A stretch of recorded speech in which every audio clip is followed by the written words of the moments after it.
Bem, a live de hoje vai ser interessante. Vamos aprofundar um pouco mais, né, sobre os sonhos.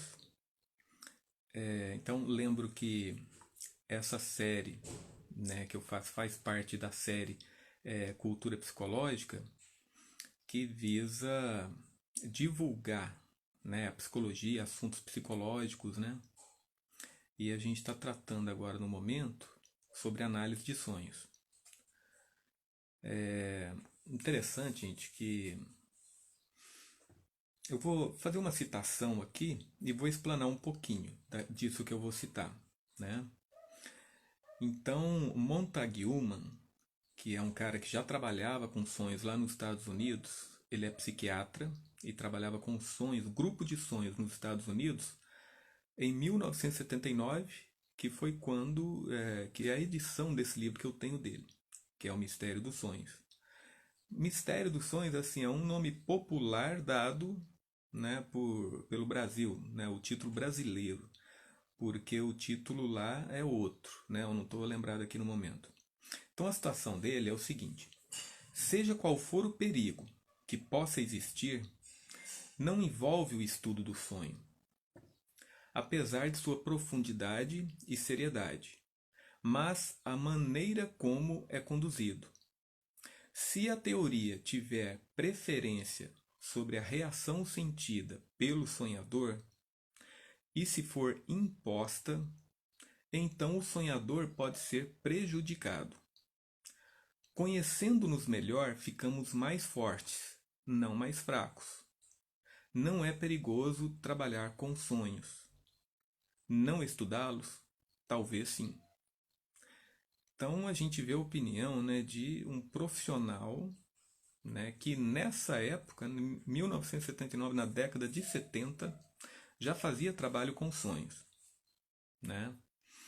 Então, bem, vamos lá. É a maneira de se conduzir o trabalho com sonhos, a análise dos sonhos, é que é perigosa, né?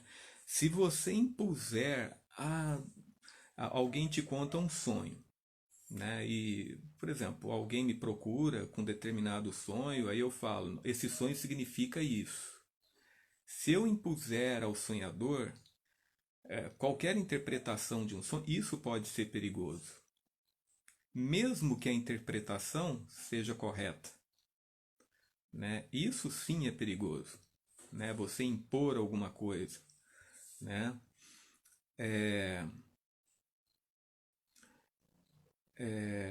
Quer dizer, se a teoria tiver preferência, como o Montague está dizendo, se a teoria tiver preferência sobre a reação sentida pelo sonhador e se for imposta, então o sonhador pode ser prejudicado. Aí sim, né? É perigoso por quê? Porque ele não está absorvendo aquilo. Quando você faz uma análise de sonhos, você procura obter associações do sonhador, de cada figura do sonho. O que significa isso? O que é isso para você? Faz de conta que eu sou um ET, que eu não sou do planeta Terra. Me explica, que figura que é essa? O que é isso? O que é uma mesa? O que é árvore? Né? Aí o sonhador vai explicar. Que características tem uma árvore? Né? Que adjetivos você dá para essa árvore aí do sonho? Você gosta de árvore? Por quê? Sabe, o sonhador vai dizendo tudo isso. Né? Ele vai produzindo essas associações. E depois, no final, você pergunta: olha, algo na sua vida é assim, assim, assado. Você pega todas as características da árvore. E aí ele vai fazer a ponte para alguma coisa na vida dele. Né? Então aí nós começamos a obter, né, alguma coisa do que pode significar o sonho. Mas isso nós temos que fazer com cada figura importante. E até, às vezes, gente, nós já exploramos várias figuras no sonho e esquecemos de explorar, sabe, uma determinada imagem lá, nos esquecemos. E aí, se a gente tirar a associação dela, pronto, aí o sentido do sonho se revela. Né? Então, né, isso que o Montague está falando. Ele diz mais, né? Conhecendo-nos melhor, ficamos mais fortes, não mais fracos. Então não é perigoso trabalhar com sonhos, como ele diz. Não estudá-los, talvez sim. E realmente é o que nós vemos hoje em dia. A humanidade está cada vez mais distante. As pessoas, por exemplo, estão cada vez se lembrando menos de seus sonhos. E isso sim pode beirar a patologia, né? Porque as pessoas estão cada vez mais distantes da produção, das produções do seu inconsciente, né? E isso sim é perigoso. E ao mesmo tempo que nós observamos isso, observamos também a depressão aprofundando cada vez mais, o surgimento de doenças mentais que nunca havíamos visto. Então, tendo muitas doenças mentais hoje em dia que não existiam no século passado, né? E hoje o catálogo está aumentando, né? Então, gente, até hoje, esta semana eu fui presenteado com 3 análises de sonhos, com 3 sentidos de sonhos, né, de meus pacientes. Foi uma dádiva, né? Então, gente, é muito interessante como o sonho tem uma didática toda própria, e se você respeitar que a pessoa faça as associações e ela chegue por si mesma e você apenas a conduza, você facilite com que ela chegue à interpretação do sonho,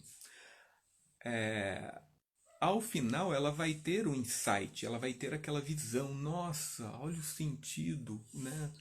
Os sonhos, ela reconhece o sentido do sonho. É outra coisa, outro ponto interessante, gente. Como é que eu sei que o sentido que eu alcancei do sonho, se ele está certo ou não? Se ele está certo ou errado? Por incrível que pareça, gente, com a análise de sonhos, a gente reconhece que o sonho está certo, que aquele sentido está certo. Nós reconhecemos, nós sabemos que aquilo está certo, que o sentido do sonho é aquele. Nós não temos assim nada muito palpável de que o sentido é aquele, mas a gente sabe, né? Intuitivamente a gente percebe que aquela é a verdade. E isso nos muda, né? Isso muda a nossa vida. Então, eu falei, né, de 3 sonhos essa semana que eu fui presenteado, que foi uma dádiva para mim. Um deles foi de uma paciente que ela sonhou que estava sendo levada pelo namorado, né, para uma cidade, e lá chegaram numa casa. O namorado ia estudar numa faculdade, né? E aí chegaram numa casa e ela descobriu que aquela casa era uma clínica. E ali ficaram perguntando. Parece que ela tinha um vício, não estava muito certo se era um vício, né?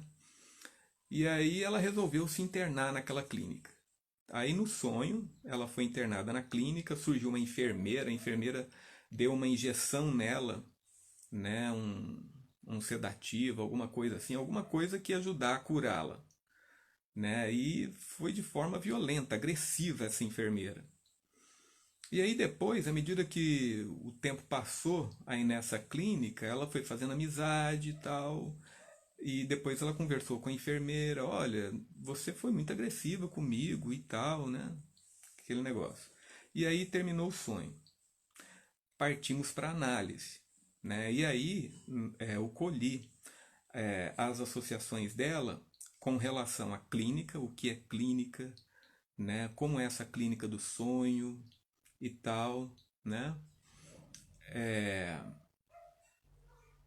Aí explorei sobre a faculdade, sobre a enfermeira, né? As características da enfermeira, como ela era, como ela agiu no sonho, injeção, o que é injeção, para que serve, você gosta, não gosta, por quê, né? E aí nós pegamos todos os símbolos, juntamos e chegamos à seguinte, né, análise assim. Na medida que vai surgindo, olha, então, segundo as suas associações, você chegou nisso, em relação à injeção. Clínica, isso, né? E aí, bem, qual que é o sentido desse sonho? Realmente, a ela estava voltando para a cidade dela, né, na vida real. Ela foi para a cidade, assim, a intenção realmente nessa cidade, na vida real, era que o namorado arrumasse uma faculdade, né? Só que ela tinha passado num concurso, né, para um concurso público. E ela foi para aquela repartição e ela achou muito ruim assim o trabalho, né? A princípio, um cara lá ensinava as coisas para ela, mas de forma grosseira, né? Então, e aí, o que que o sonho estava passando, né? Que essa internação era justamente esse emprego novo que ela havia adquirido, né? Porque ela tinha um vício. Pegamos associação também em relação a vício, né? Porque ela tinha um vício. E que vício era esse? Pelas associações, o vício era o quê?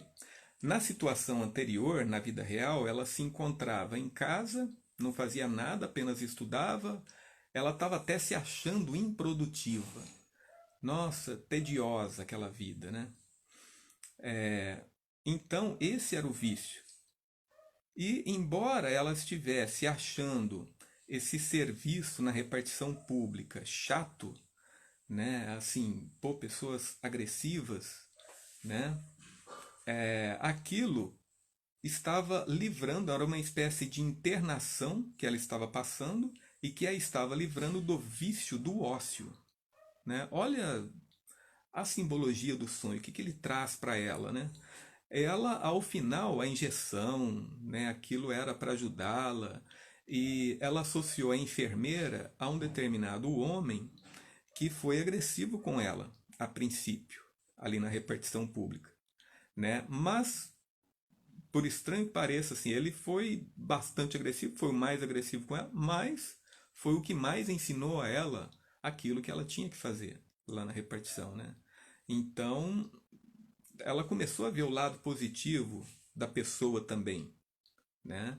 E ela se viu no sonho falando para ele dos sentimentos dela em relação a toda aquela agressividade dele, né? Então, ela começou a ver o lado positivo, sabe, daquele emprego, tudo. Então, eu não sei se eu estou conseguindo transmitir para vocês aqui o encanto que ela ficou, né? Ela ficou encantada com aquela visão, né? Porque ela estava com uma visão totalmente pessimista, né, do emprego, né? Algo assim, uma rotina, né? A gente sabe como é uma repartição pública, né?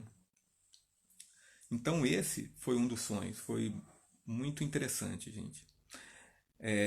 Uma outra citação aqui que eu vou ler para vocês e comentar também, do Erich Fromm, que é um psicanalista famoso, né?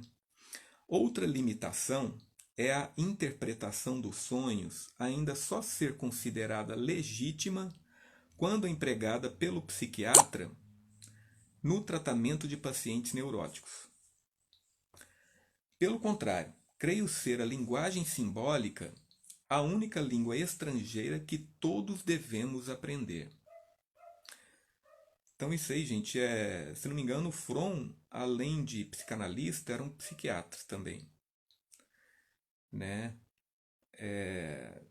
Então olha só, olha o que ele diz, né? Que é uma limitação a interpretação de sonhos ficar limitada apenas no tratamento de pacientes neuróticos, né? O pessoal está fazendo algumas perguntas, tá, gente? Eu vou responder daqui a pouco. Só um momentinho, deixa eu só terminar isso aqui. Então vamos lá. Pelo contrário, creio ser a linguagem simbólica a única linguagem estrangeira que todos devemos aprender. Realmente, né, gente? E nós estamos abandonando uma ferramenta muito preciosa todas as noites, né? O sonho, gente, nos torna cientes, conta para nós o nosso lado cego, o lado que nós não compreendemos, não entendemos e não vemos de nós, né? Então, outra coisa interessante. Então, dois psiquiatras, né, indicando a análise de sonho pelas pessoas e até para fins de autoconhecimento, não apenas nos casos clínicos, né, em consultório e tudo mais, né, mas também se procurar para fins de autoconhecimento.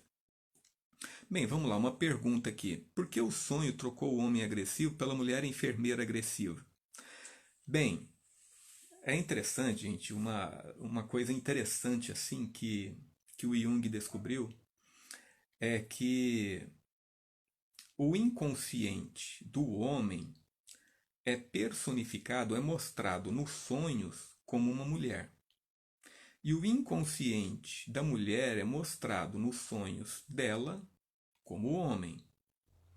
Então ocorre muito de certos sonhos, por exemplo, às vezes a mulher sonha que o marido a está traindo com uma outra mulher. E ela fica com raiva, né? Às vezes acorda e interpreta aquele sonho como um aviso, uma espécie de aviso. Só que o nosso próprio inconsciente percebe o inconsciente das outras pessoas de outra forma, né? Então, por exemplo, o meu inconsciente percebe o inconsciente da minha esposa como homem, entende? Se o meu inconsciente mostrar a minha esposa na figura dela como ela é, então ele está indicando que eu estou lidando com o lado consciente da minha esposa. Mas se eu sonho com um homem e depois eu associo as características desse homem à minha esposa, então provavelmente esse sonho está indicando que eu estou lidando com o inconsciente dela. Tá entendido? Fernando Silva, né? Então, por quê, né? E por quê, né? Que o inconsciente do homem é mulher e o inconsciente da mulher é homem, é masculino, né? Ora, porque o inconsciente, gente, é uma compensação do lado consciente, né? O nosso inconsciente, ele é diferente, ele tem um ponto de vista diferente, muitas vezes oposto ao nosso lado consciente.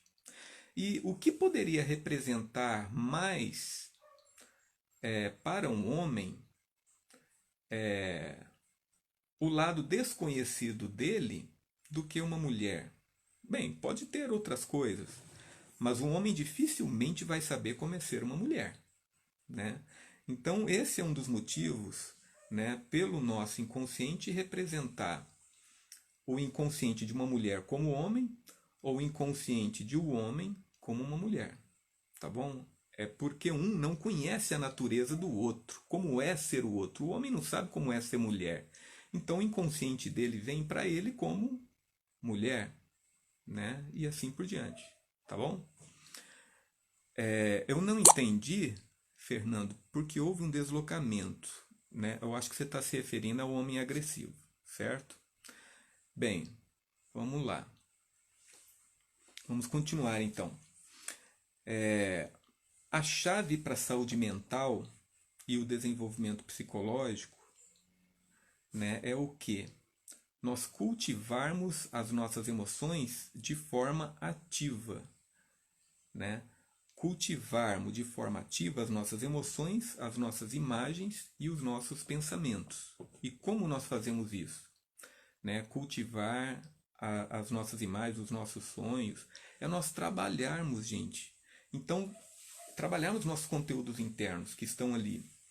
Então, por exemplo, se você tem um determinado pensamento insistente, né, na sua cabeça, ou uma música que está ali, sabe? E você, peraí, né? A minha mente está reproduzindo essa música. Muitas vezes pode ser, gente, que seja uma música em inglês, por exemplo, né?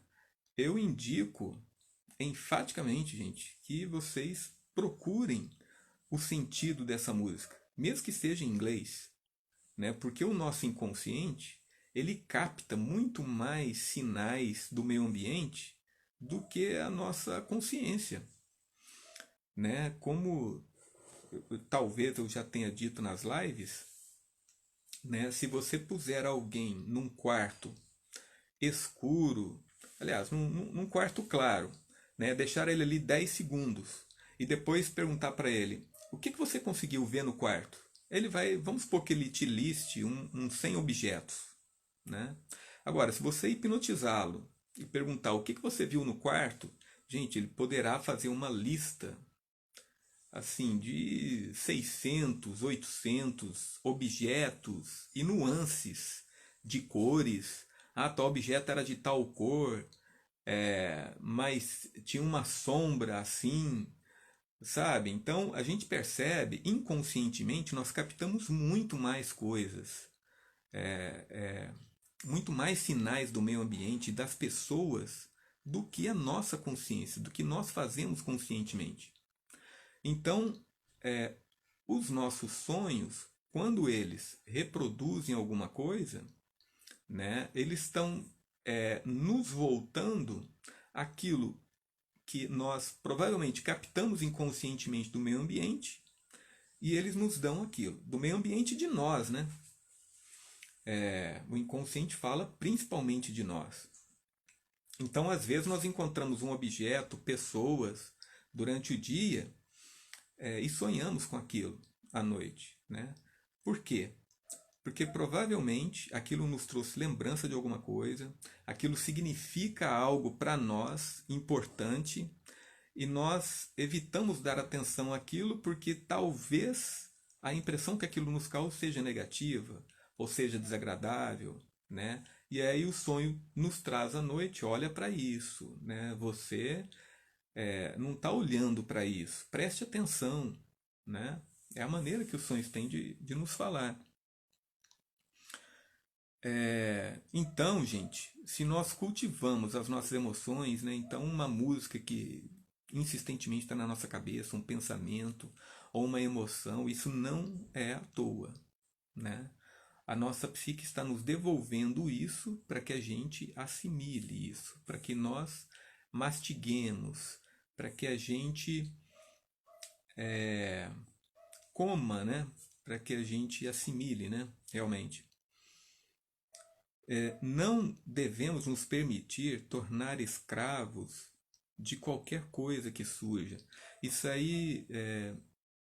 Então, assim, se você fica com o pensamento, ele fica insistindo, né, na sua cabeça. Tem gente, por exemplo, que tem toque, aquela vontade de limpar as coisas, né, e várias outras doenças mentais. Esse tipo de doença não tem jeito. Tem que ser tratado realmente, tem que ir no psicólogo, às vezes tem que tomar medicação, né? Muitas vezes tem que tomar medicação. Agora, nós, no nosso dia a dia, não é nada patológico. Se um pensamento está insistindo ali, é bom que a gente corra atrás. Na psicologia, nós chamamos esse tipo de conteúdo de fantasia passiva. Por quê? Porque nós ficamos passivos em relação a esse tipo de conteúdo. E se a gente não faz nada para interagir com isso, né, aquilo fica nos atormentando, né? Então nós temos que arrumar um jeito de trabalhar com isso. Então, e muita gente vive de forma inconsciente, né? No automático. Por exemplo, nós somos. Quanto mais inconsciente nós somos, mais nós somos parecidos com as outras pessoas. Quanto mais conscientes nós nos tornamos de nós mesmos, menos parecidos ficamos com os outros e mais originais ficamos, né? Então a consciência, na medida que você se conhece, você se torna mais indivíduo, mais pessoa. Se eu não tenho consciência de mim mesmo, eu sou muito parecido com, por exemplo, animais, né? Os animais, por exemplo, eles não têm, em geral, né? Não têm consciência de si mesmos. Eu digo em geral por quê? Porque certos animais demonstram certa consciência, né? Certos animais demonstram algum nível de consciência e às vezes até maior do que certas pessoas, né? Então, quanto mais conscientes ficamos de nós mesmos, mais nos separamos das outras pessoas no sentido de nos diferenciar delas. Menos animais nos tornamos, né? menos animais, mas não deixamos de reconhecer também o nosso lado animal, né? E talvez aí seja o que diferencia, começa a diferenciar mais a pessoa das outras, né? Às vezes as outras negam o lado instintivo, o lado animal, mas isso é muito comum, né? Muita gente é assim, né? O que há de diferente, o que há de pessoal, de particular nisso, né? Um outro sonho essa semana, né, que eu fui presenteado, foi com relação foi com relação ao paciente que ele de repente sonhou, né, que ele estava na cidade dele, né, dos pais dele, onde os pais dele moravam, tal. E aí eles foram sair, a mãe dele pegou o carro dele e começou a dirigir. E toda a família ali no carro dele. Né? Então estava ele, a esposa, o filho e tinha alguns irmãos também ali no carro e a mãe dirigindo. Aí a mãe foi dar uma ré, deu uma ré errada, acabou batendo num poste, alguma coisa assim, com a parte traseira, né, onde estavam as bagagens. E aí ela ficou assim, baratinada com aquilo e tal, e ele, né, o meu cliente ficou assim, ansioso, irritado com aquilo. Aí o pai saiu, pegou o lugar da mãe, começou a dirigir o carro estragado já, e ele dando cavalinho de pau, fazendo graça. Aí o meu paciente ficou, né, horrorizado, muito irritado com aquilo tudo, aí o sonho acabou, né? E aí comecei a pegar as associações dele, né? O que que é carro, para que que serve, né? Como é seu carro para você, você gosta dele, por quê, tal, que é negócio, tal, né? E carro em sonhos, como eu já apontei aqui na primeira, acho que na segunda live. Na segunda live, os veículos costumam indicar como nós nos conduzimos na nossa vida, né? Como nós nos conduzimos. Bem, no caso aí do sonho, como ele estava se conduzindo aí na vida? Quer dizer, a mãe é que estava dirigindo o modo dele se conduzir. O que, que é isso? O que significa isso? Né? E aí se clareou para ele, né? Tudo ficou mais claro. Ah, é porque eu tenho um jeito assim, obstinado, teimoso, né? A minha esposa até fala isso, né? De ser, né? Eu fico teimoso, né? Irredutível. Ela conversa e aí não sei, não, não concordo, né? E aí, e pior que eu sou assim também, né? Como meu pai é lento, é lerdo, não é pontual e tudo. E os dois, né? Realmente, a mãe, depois o pai, estavam conduzindo o carro dele. E ele fica nervoso quando ele fica assim, né? Quando ele se conduz como os pais. E a esposa aponta para ele, ó, você tá agindo como seu pai. Ah, nisso, pô, você faz como sua mãe, né? Então o sonho apontou, gente, de forma muito didática, a forma como ele se conduzia como a mãe em certos momentos e como o pai em outros momentos, né? Mas isso foi tão didático, gente, é tão assim esclarecedor para o sonhador quando ele chega nesse insight, nessa visão, nessa compreensão, que aí ele provavelmente, né, na semana que vem, né, nas semanas que virão, ele vai relatar a mudança de personalidade, mudança do jeito de ser. Quer dizer, ele está se desligando de um comportamento que, na verdade, ele aprendeu lá na infância, né? O que que ocorre, né, gente? A gente é criança, a gente não questiona, os nossos pais atuam de certa maneira, não sabemos questionar. Por que você está agindo assim, mãe? Porque é assim, pai, né? Então, eles se tornam, gente, quer mais modelo para a nossa vida do que nossos pais? Não existe, né? É claro, posteriormente acrescentamos mais modelos agora. Modelo de como ser mãe e como ser pai, a gente é herança deles, não tem como escapar muito disso, né? Agora, quando a pessoa começa a tomar consciência do quanto ela está sendo a mãe no comportamento com a esposa, de como ele está sendo pai no comportamento com o filho ou até com a esposa, como ele está sendo esposo, né? Então aí não tem jeito, gente, né? A pessoa muda automaticamente e isso é feito automaticamente. Muitas vezes, muita gente me pergunta: "Ah, eu sou assim, eu sou assado". Poxa, mas como que eu deixo de ser isso? Né? Como que vai acontecer isso? Autoconhecimento. Autoconhecimento, gente. Na medida que você conhece os mecanismos internos, o modo como você atua de forma inconsciente, no exemplo que eu dei agora, como o pai, como a mãe, você automaticamente se liberta. Porque você atuava inconscientemente como eles, porque você não sabia de que maneira fazia isso. Você não sabia como ligar isso, como compreender essa forma de se comportar, né? Por isso você atuava. Imagine, gente, né? Você às vezes está com um aparelho que acabou de chegar, né? Pode ser um computador, né? E você não manja nada de computador. Ora, se você não se tornar consciente, não compreender o computador, como liga, como inicia, como lida lá com o sistema operacional, que tecla aperta, o que faz, você não vai saber mexer com ele, você não vai operá-lo, você não vai fazer nada. A mesma coisa somos nós.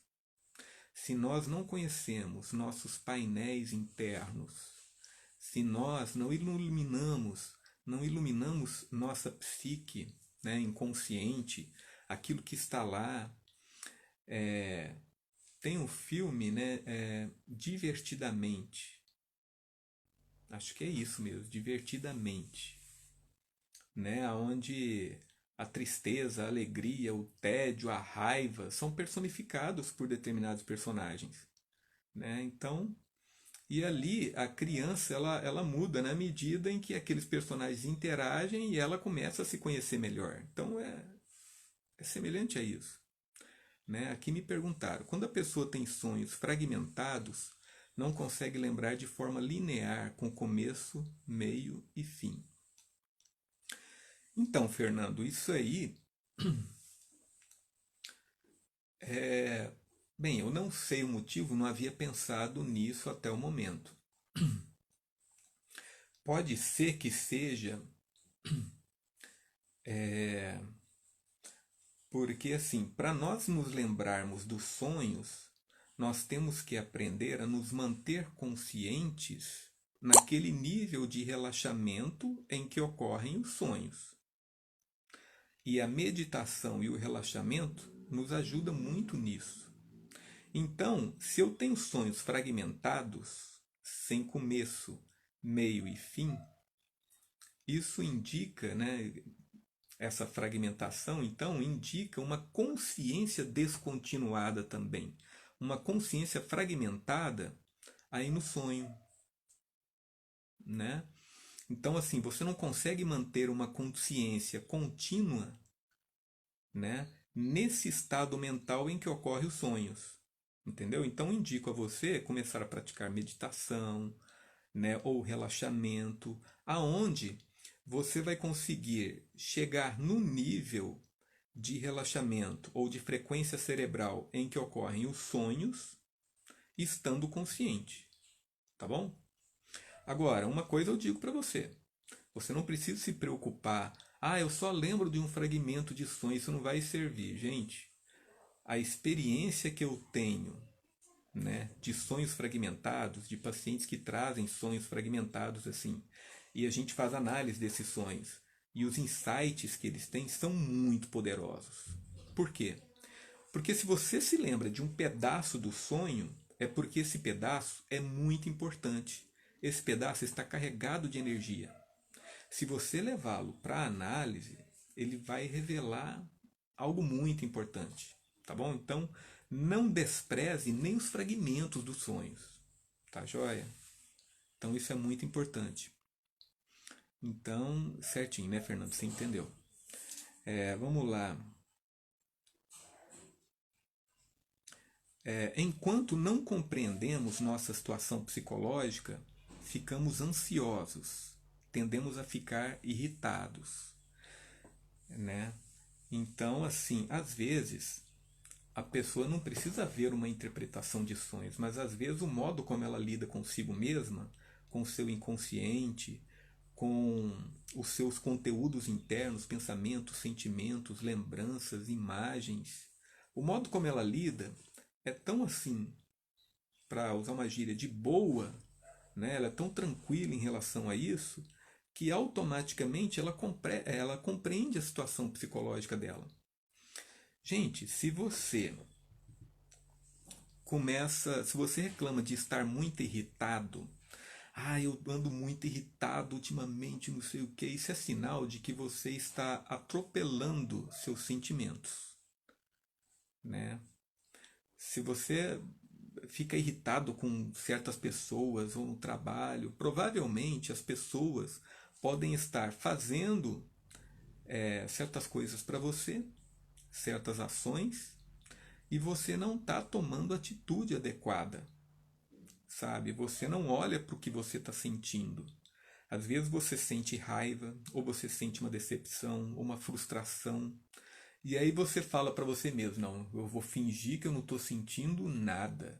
Não, eu não posso demonstrar isso porque aqui eu estou no trabalho. Gente, se você começar a fazer isso, você vai entrar num ritmo, né, numa bola de neve de irritação contínua, né? E se não é contínuo, se é por vezes, se você fica irritado, é só você se perguntar, né, no que eu atropelei, né, as minhas emoções, no que eu atropelei meu sentimento, de qual sentimento eu não fiquei consciente, o que determinada pessoa fez para mim e eu fingi que não senti, né? Se você perguntar isso, você vai localizar, você vai reconhecer aquele sentimento e a irritação vai passar, né? Agora, se você fingir que nada aconteceu, vai ficar cada vez mais difícil, né? Então é isso. Como sabemos, né, que compreendemos um sonho? Que significado que captamos nele está correto? Nós o reconhecemos. Então isso aí eu já abordei agora nesta live mesmo, eu me adiantei, né? Gente, outra ferramenta muito importante é o diário psicológico. Não é aquele diário. Bem, esse diário comum que a gente faz, descrevendo o dia a dia, hoje eu fiz isso, fiz aquilo, pode ter algum significado terapêutico. Agora, o diário psicológico, gente, é outra coisa. O que é isso, diário psicológico? Diário psicológico é aquele caderno ou livro onde você anota como você está se sentindo. É aquele diário onde você anota os seus sonhos, aquela música que vem na cabeça, aquele pensamento repetitivo, né? E isso é muito rico, gente, né? Muito rico. Tem um autor, né, onde eu li sobre diário psicológico. Ele disse que é a forma de psicoterapia mais barata que existe, né? Então, realmente, o diário ele faz bem esse papel, diário psicológico, onde você coloca pensamentos, sentimentos, imagens que surgem, né, sentimentos, angústias, sonhos, né? E quando você faz isso, coloca tudo num lugar só, na medida que você vai recordando, relendo, você poderá captar o sentido até dos sonhos que estão ali no meio, né? Então é muito importante, gente, o diário psicológico. Ajuda a não sermos vencidos ou possuídos por forças inconscientes. Então, quando você começa a relatar em um diário aquilo que está acontecendo com você, eu estou angustiado, me vem isso todo dia,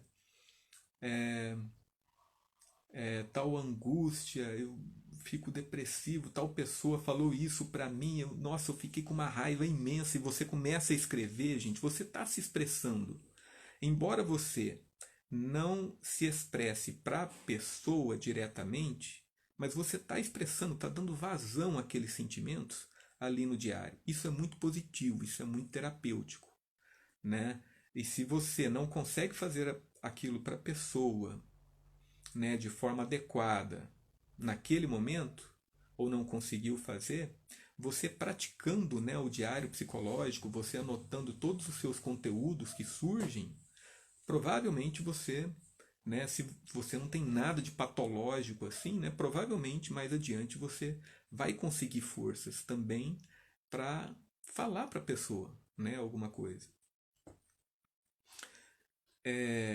Outra coisa, né, gente, nesse diário psicológico, né, na medida que você anota seus sonhos, o que é muito importante também, né, se você conseguir ilustrar eles, desenhar os sonhos e colorir, tá?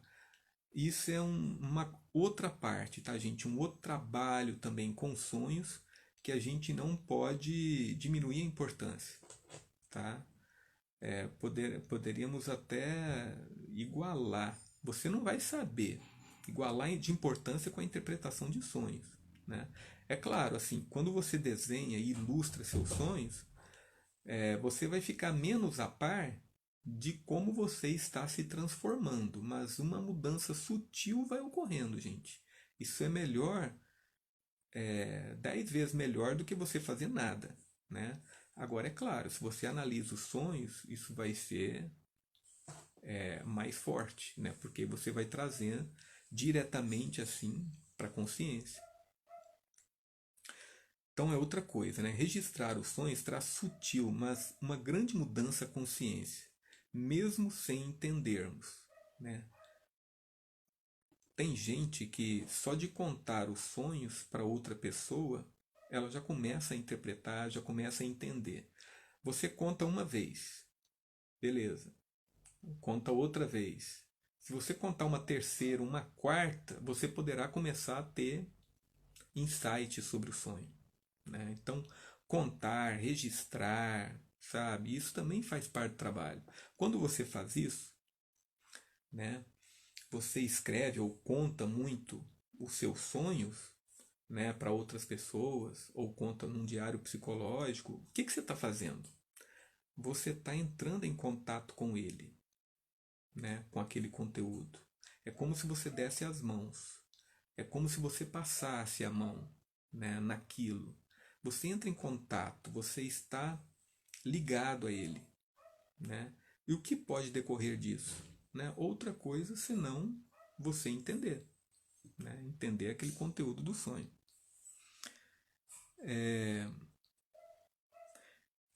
Então, gente, todo o esforço que nós fazemos para recordar os sonhos é como irrigar, sabe, o campo, é como aguar um jardim, é como você plantar sementes, né? É uma coisa assim que vai desenrolando um processo em nosso interior que vai dar em alguma coisa fatalmente, né?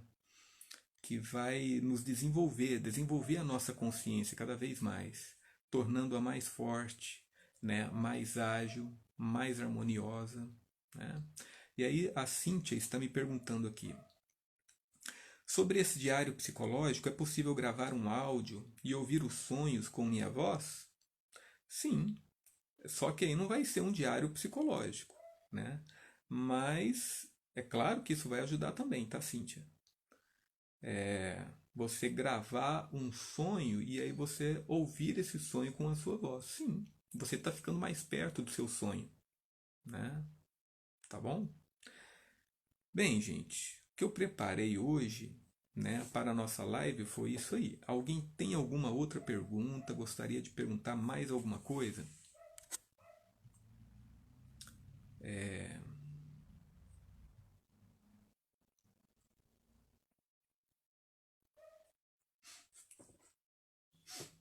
Então vamos lá. Então todo esse conteúdo, né, que eu falei aqui, né, hoje introduziu muito sobre a importância dos sonhos, né, como os sonhos são importantes, dei exemplo de sonhos, Bem, eu vou contar mais um caso, um exemplo, né, de sonho assim. Para vocês terem uma ideia, gente, do que o sonho pode nos trazer, né? Não só o conteúdo intelectual, mas o conteúdo emocional do sonho é muito importante.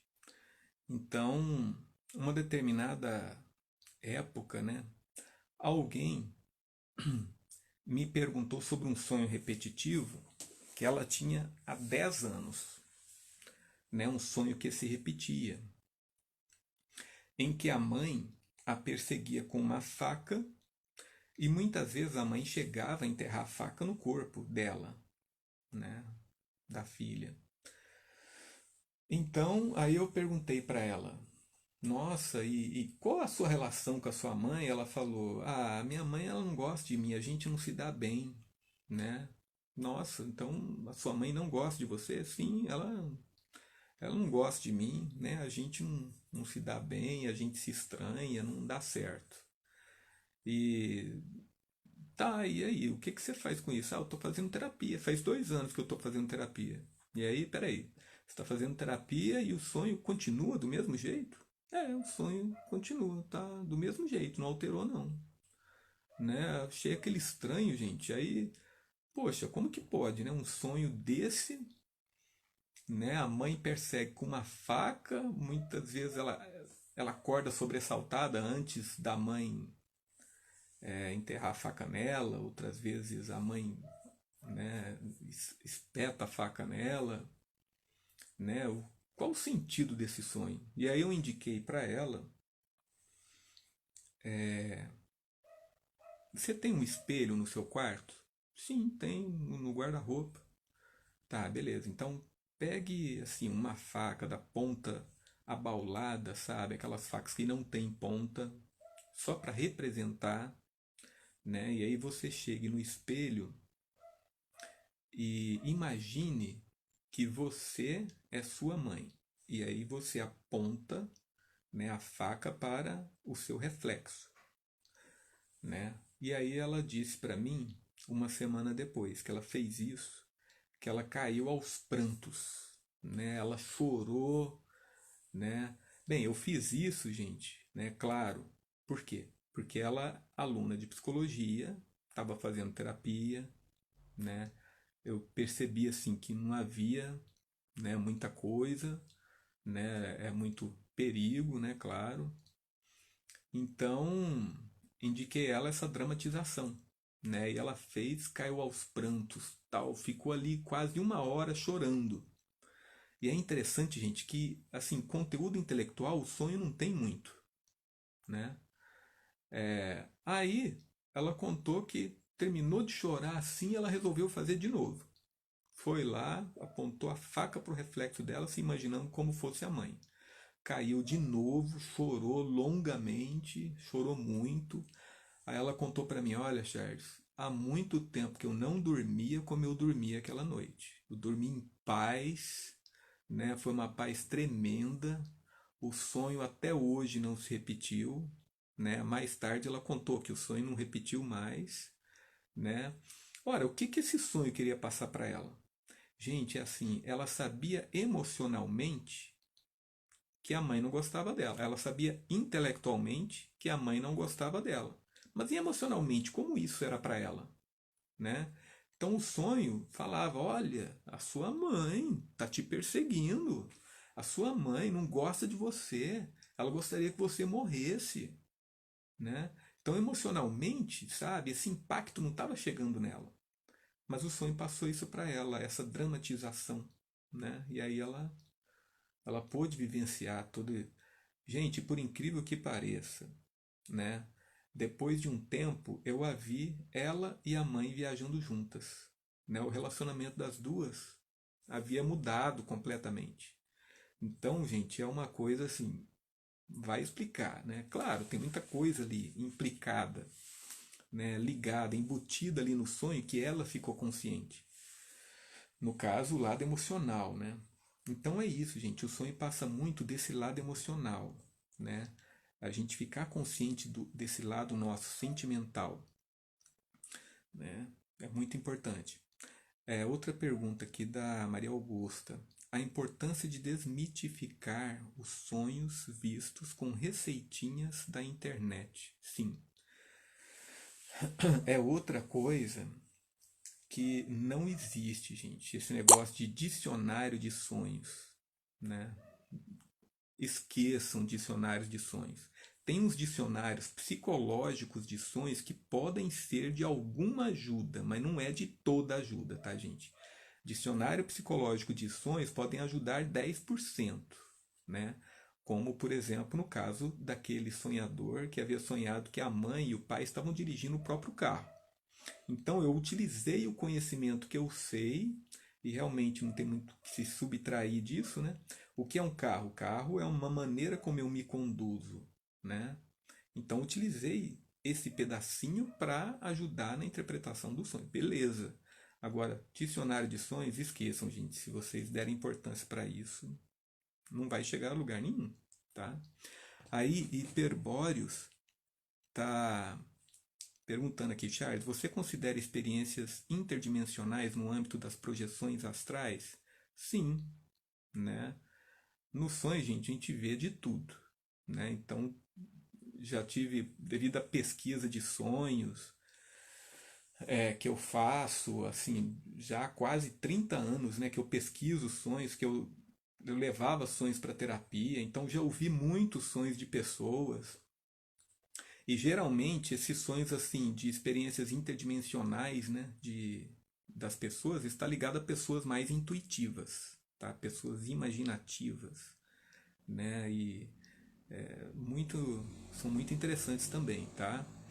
E geralmente esse tipo de sonho, tá, hiperbóreos, a gente não consegue chegar a uma interpretação deles, a um sentido deles, tá? Então, isso é indicação de que talvez esse tipo de sonho esteja realmente relacionado a uma viagem, né? Então é o mesmo caso de que acontece de pessoas mortas virem em sonhos nos avisar de determinadas coisas. Já teve paciente falando isso. Tentei interpretar o sonho, mas não teve jeito, gente, né? Como Jung fazia, né?